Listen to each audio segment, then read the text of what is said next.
మిత్రమా, ధనవంతుడు అవ్వాలనే కోరిక చాలా మందిలో ఉంటుంది. కానీ అది అంత సులువేమి కాదు. ధనవంతులు కావాలి అనుకున్న వారిలో ఉండే ముఖ్యమైన అలవాటు ఏంటో తెలుసా మిత్రమా? వారు ఉదయాన్నే లేస్తారంట.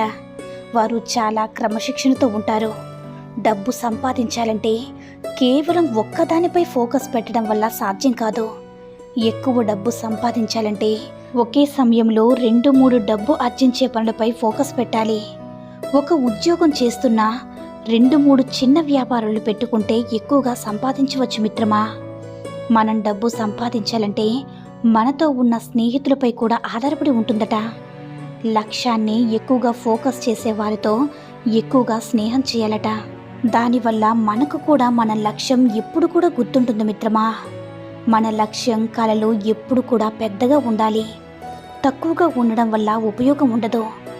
మీ మైండ్ని మనం సెట్ చేసుకునే దాన్ని బట్టే ఆధారపడి ఉంటుందని గుర్తించుకో మిత్రమా.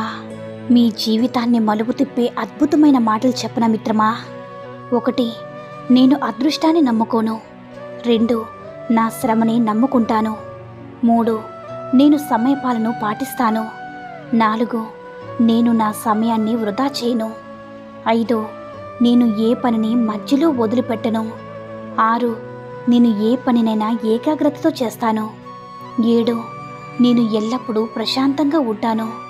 8, నాలో అనంత శక్తి సామర్థ్యాలున్నాయి. 9, నేను ఎల్లప్పుడూ ఆత్మవిశ్వాసంతో ఉంటాను. 10, నేను మార్పు చెందడానికి సిద్ధంగా ఉన్నాను. 11, నేను నా యొక్క పనులను వాయిదా వేయను. 12, నేను అనుక్షణం అత్యంత చురుకుగా ఉంటాను. 13, నాలో ఏదో ఒక అద్భుతమైన శక్తి దాగి ఉంది.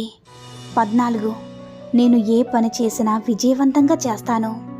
15, నేను నా జీవితంలో ఎన్నో అద్భుతాలు చేస్తాను. 16, నేను లక్షల మందికి ఆదర్శంగా తయారవుతాను. 17, నేను నా ఆరోగ్యంపై చాలా శ్రద్ధ తీసుకుంటాను. 18, నేను ప్రతిరోజు నా జీవిత లక్ష్యాన్ని గుర్తు చేసుకుంటాను. 19, నేను ఖచ్చితంగా ఏదో ఒక అద్భుతం చేయడానికి జన్మించాను. ఈ వాక్యాలన్నీ కూడా ఇలా ప్రతిరోజు చదవడం అలవాటు చేసుకోండి. ఇలా చదవడం వల్ల రోజు రోజుకి మీలో ఆత్మవిశ్వాసం పెరిగి జీవితంలో దేన్నైనా సరే సాధించే శక్తి వస్తుందని మర్చిపోకు మిత్రమా. దేనికి భయపడకుండా ముందుకు వెళ్తూ ఉండు. పడిపోతే నేర్చుకో, ఎదిగితే ఇతరులకు నేర్పించు. మిత్రమా, భార్య ఏం చేస్తుందంటే భర్త ఎక్కడికి వెళ్ళినా, ఏం చేస్తున్నా, తిన్నాడో లేదో, ఇప్పుడు ఏం చేస్తున్నాడు, ఎక్కడున్నారు అని అనుక్షణం భర్త గురించి ఆలోచిస్తూ ఉంటుంది.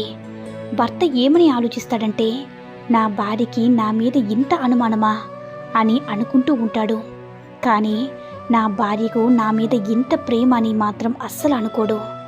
ఎందుకు మిత్రమా? కాస్త ఆలోచించు.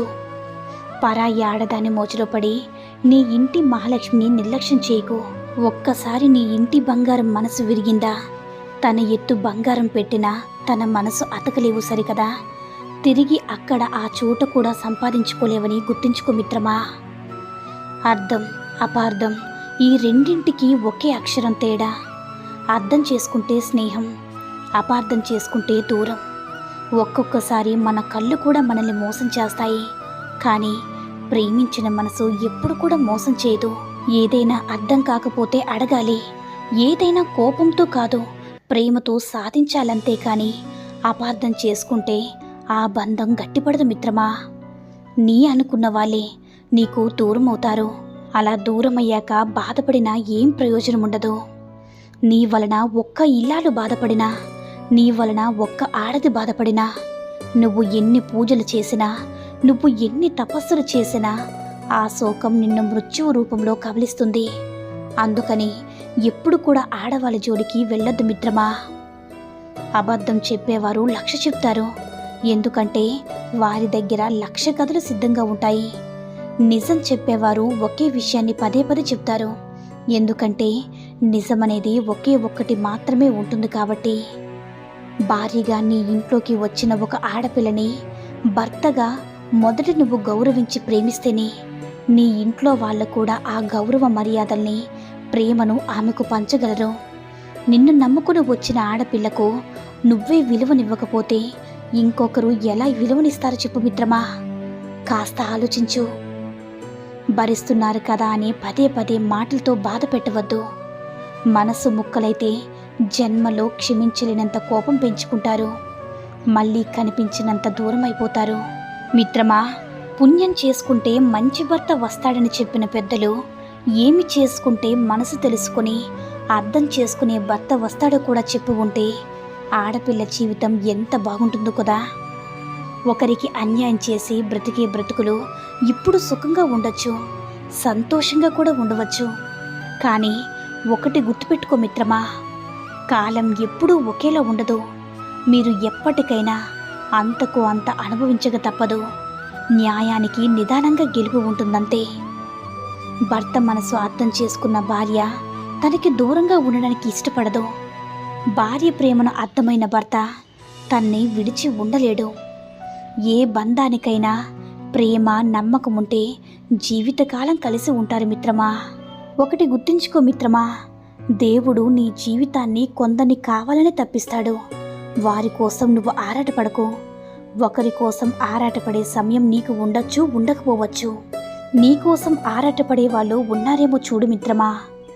బంధాలు, బంధుత్వాలు, స్నేహం చెదిరాక మళ్ళీ కలవాలనే తాపత్రయం ఒకవైపు వారికి మాత్రమే ఉంటే రెండో వైపు వారు చులకనగా చూసే రోజులివి.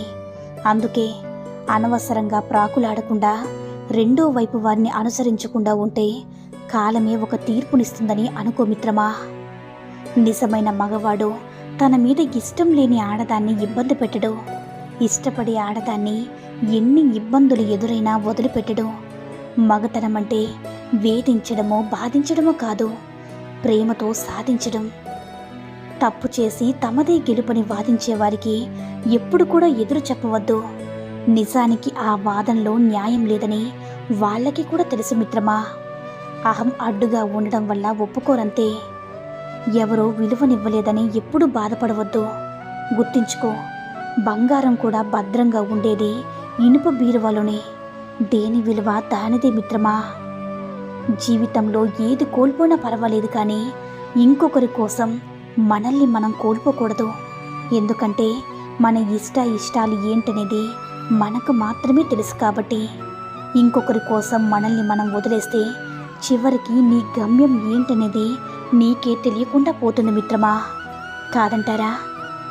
మనిషి నవ్వే క్షణాలు అబద్ధం కావచ్చు, కానీ ఏడ్చే క్షణాలు మాత్రం ఖచ్చితంగా నిజమే మిత్రమా. మోసం చేసే మనుషుల కన్నా మాంసం తినే మృగాలే మిన్నా. మృగం ఒక్కసారిగా చంపుతుంది. మోసం చేసేవారు ప్రతిరోజు కూడా వారికి అవసరమైనప్పుడల్లా చంపుకుని తింటూనే ఉంటారు. అర్థమైందనుకుంటా. జీవితం నేర్పిన పాఠాల కంటే నమ్మిన వారు నేర్పిన గుణపాఠాలే ఎక్కువ. మిత్రమా, పురుషుడు తన భార్య అక్రమ సంబంధం గురించి విన్నప్పుడు చాలా జాగ్రత్తగా వహించాలి. ఎందుకంటే పుకార్లు అనేవి ఆమెను పొందలేని పురుషుడి నుంచి లేదా ఆమెతో పోటీ పడలేని స్త్రీ నుంచి వస్తాయి. ఒకవేళ భార్య అక్రమ సంబంధం నిజమే అయితే వెంటనే ఆమెకు కొంత డబ్బు, బట్టలు ఇచ్చి ఆమె తల్లిదండ్రుల వద్దకు పంపించడం చాలా మంచిది మిత్రమా. అర్థమైందనుకుంటా. ఈ సూక్తుల్లో ఏ సూక్తి నచ్చిందో కామెంట్ చేయండి. ఈ వీడియో కనుక నచ్చినట్లయితే మరిన్ని వీడియోస్ కోసం మన ఛానల్ని సబ్స్క్రైబ్ చేసుకుని మాకు కొంచెం సపోర్ట్ చేయండి. ధన్యవాదాలు.